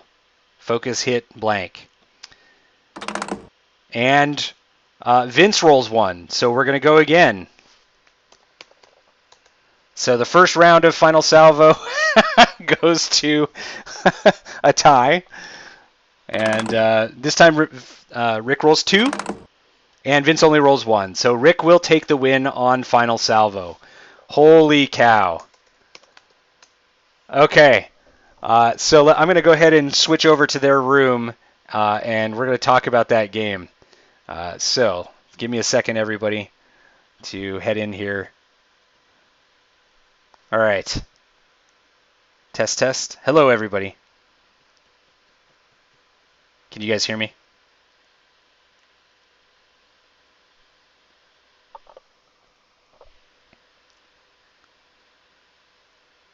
Because I cannot hear you guys.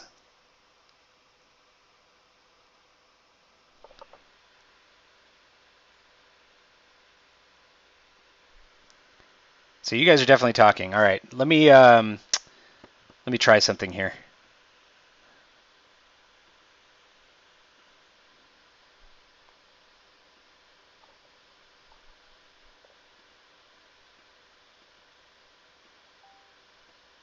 All right, I'm gonna exit the room and come back. Test, test, test, test. I still can't hear you guys. All right.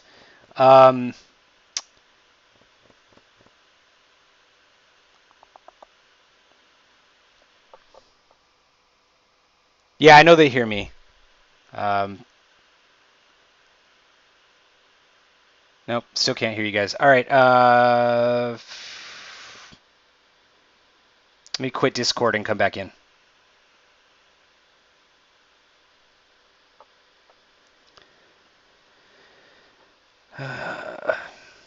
Everybody's getting a heck of a streaming show here.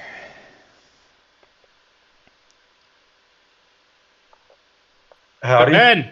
Okay, now I can hear you guys. Okay, so remember how Excellent. you said that was bad content? I think we redeemed ourselves. You absolutely redeemed yourselves. Yeah, so all right, welcome back to the stream, everybody. Hopefully my voice is coming through for everyone now, and you can hear them. It looks like the stream is a couple seconds behind us. So yeah, what the hell, Rick? A Talon roll off the board. You've got that game in the bag, and you pick the most aggressive move possible. I infected him with the yeet. All right, so I don't even know where to start. That's our first Final Salvo, and it went to double Final Salvo. The bid is what keeps Vince in that one for the Final Salvo, which is amazing. Right. And now, Rick, I want Rick to confirm what I'm about to say. How often do I play with a bid? I think the only time I've ever seen you take a bid is when you have 199 points and you don't know what to spend a point on. When I'm maxed on crack shots is when I take a bid.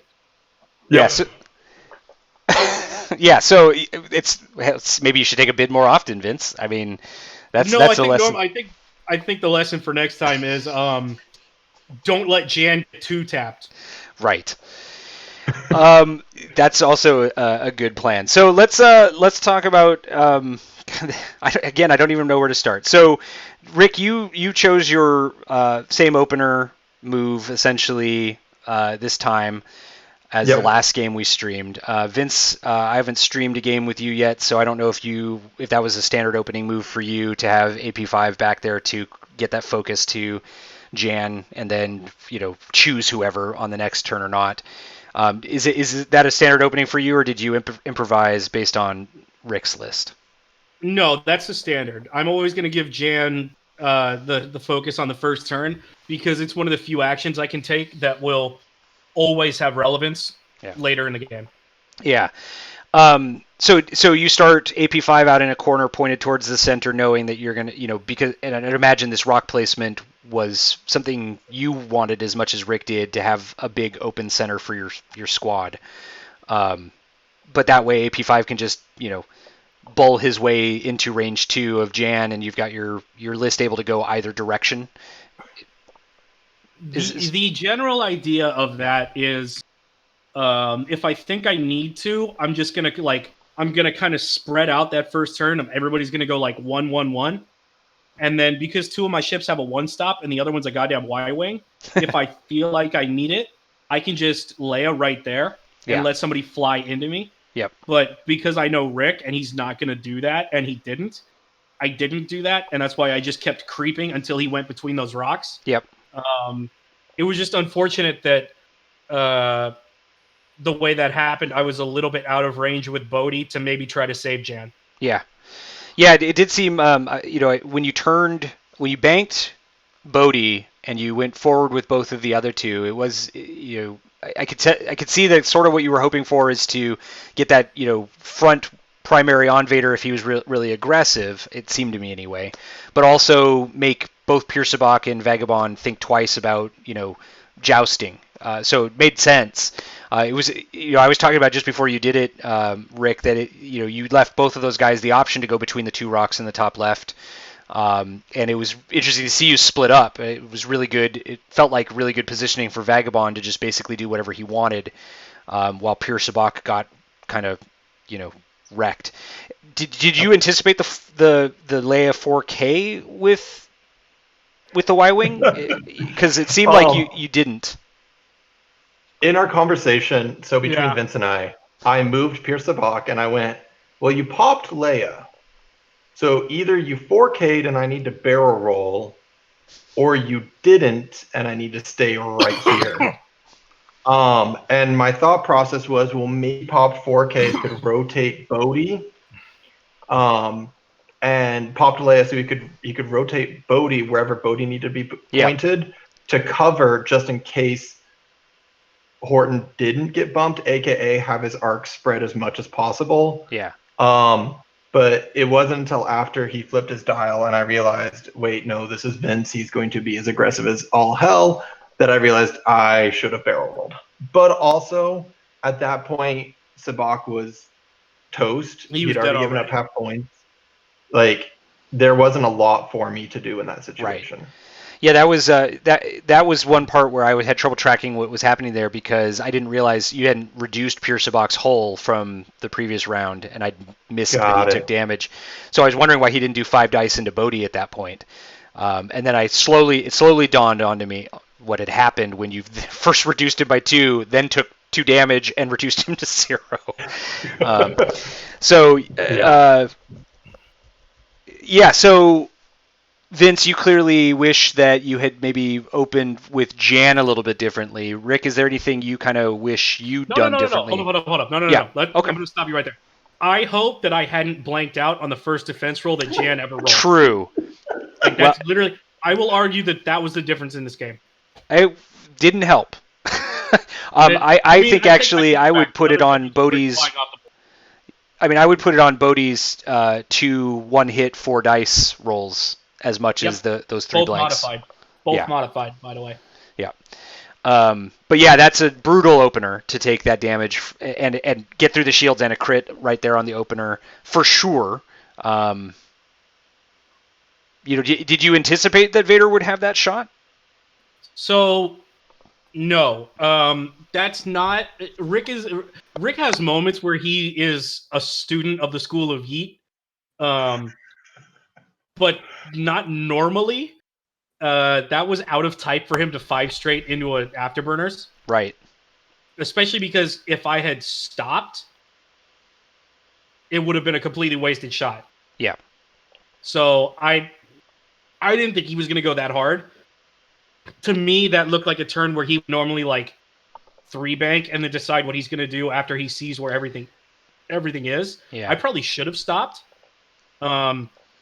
Or started Jan further back.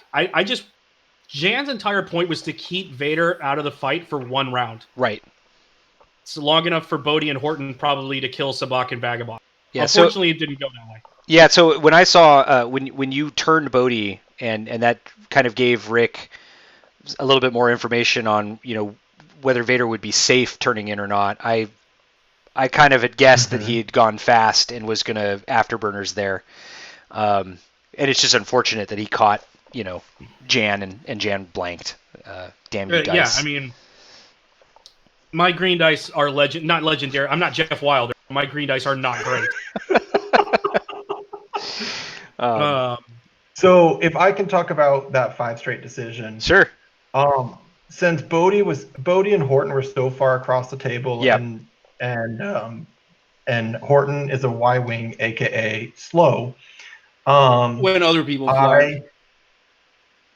I knew that Vader was safe to go fast and attempt to flank. So from the previous turn, I knew Vader had room to barrel roll towards the board edge. And so my thought process was I go 5 straight, and if optimal, I bank boost in and take the shot, or at least flank. And if instead you would threaten Vader, then I barrel roll out, and then I can bring in Sabak and Vagabond very aggressively. But the 3 bank from Bodhi towards the strikers really did tell me that Bodhi you never were hit a going 3 to bank. ignore Vader. That was a 1 bank, dog. Yeah, it was a 1 bank. Bodhi 1 bank. The Bodhi turning away from Vader is what told me I would be safe with Vader to be hyper aggressive and to flank and to hopefully push through critical damage before you could recover. Yeah, well, Rick also knows that I'm not going to turn my entire list to try to chase Vader up against the board edge when I've got pure Sabak, a shuttle, and another striker on my ass. Yeah, totally. So, I mean, that was the thing where I was actually kind of surprised you did do the bank with Bodhi early, because the strikers have so many maneuver options, and Vader is gonna take some intel from that. But it's still dice that made that more painful than it needed to be, and it was certainly recoverable. And the game was back and forth in a lot of ways. When your dice cooperated, we got back to a place where it was conceivable that if Bodhi didn't get wrecked and didn't blank as much as he did, that this game doesn't go to final salvo, and you do have a chance here. I want to talk a little bit about Rick getting all fancy and coordinating that barrel roll to block Bodhi to make sure Bodhi would have no tokens, and also then be taking both shots from his list, because that was pretty cheeky. How quickly did you know you were going to do that, Rick? Did I know I was going to do that? Yeah, like as you were setting dials, was that immediately what you knew you were going to do? I couldn't think of any other thing to do. Gotcha. Well, because I figured... I looked at it and... Yeah, go ahead. How it started was I looked at where the Lambda was and saw it would not really be able to complete any maneuver besides the 1 straight. Right.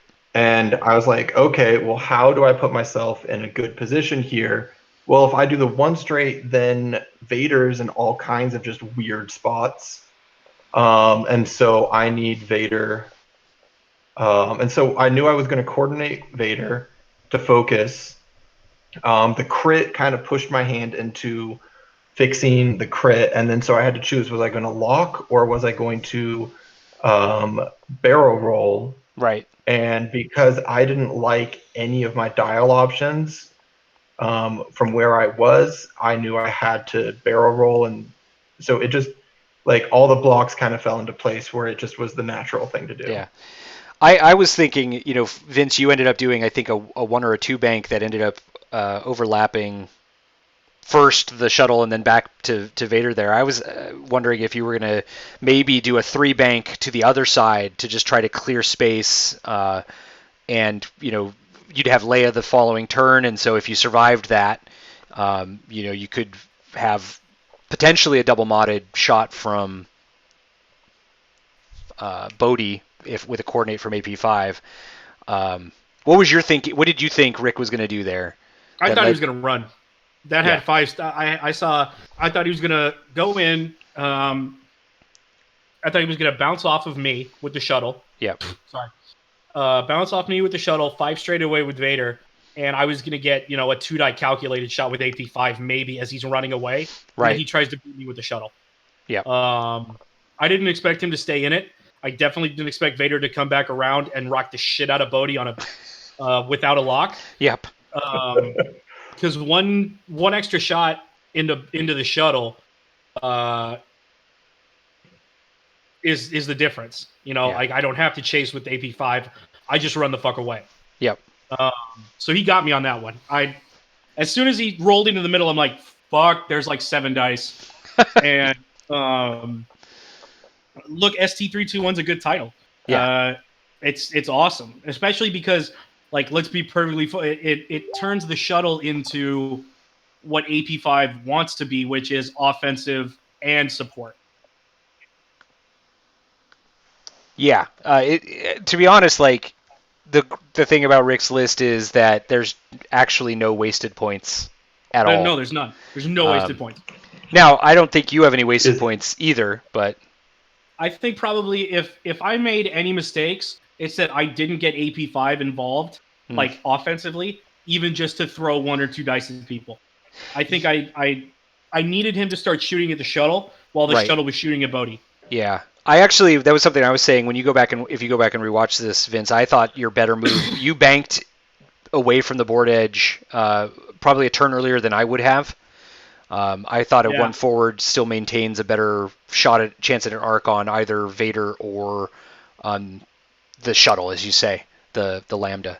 But regardless, I mean, it took Rick YOLOing off the board, but you still ended up like really ending up at final salvo here was probably the most entertaining outcome we possibly could have had.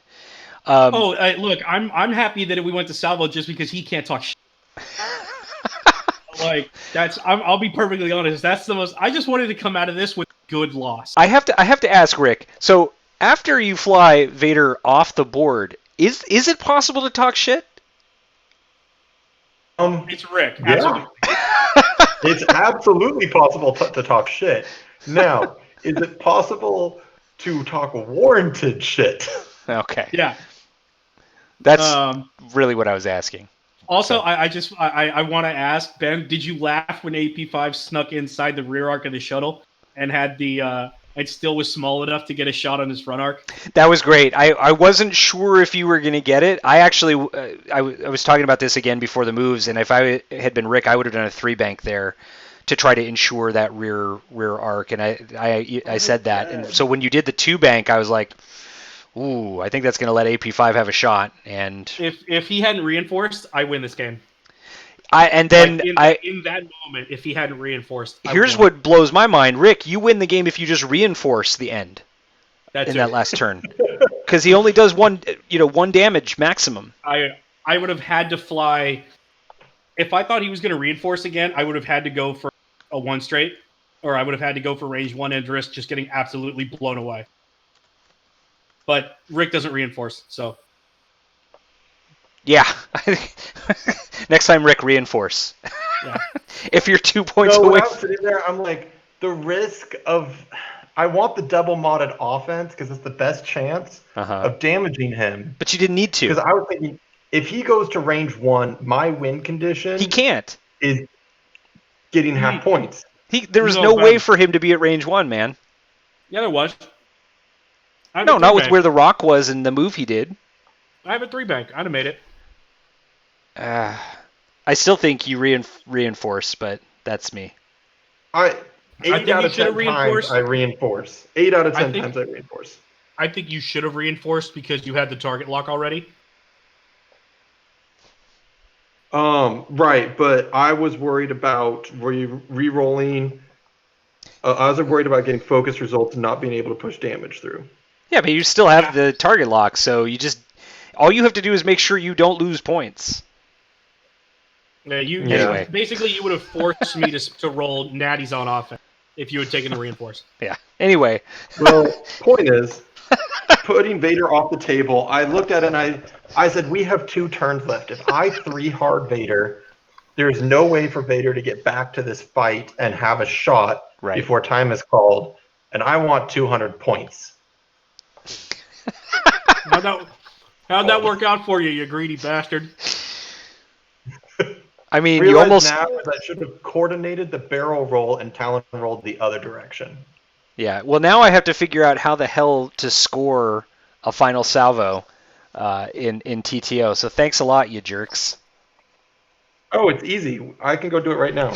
Okay, you go do that. Anyway, anything else you guys want to say? This was a highly entertaining game once we kind of got communication flows addressed. Look, I got what I wanted out of this, and he flew Vader off the... As far as I'm concerned.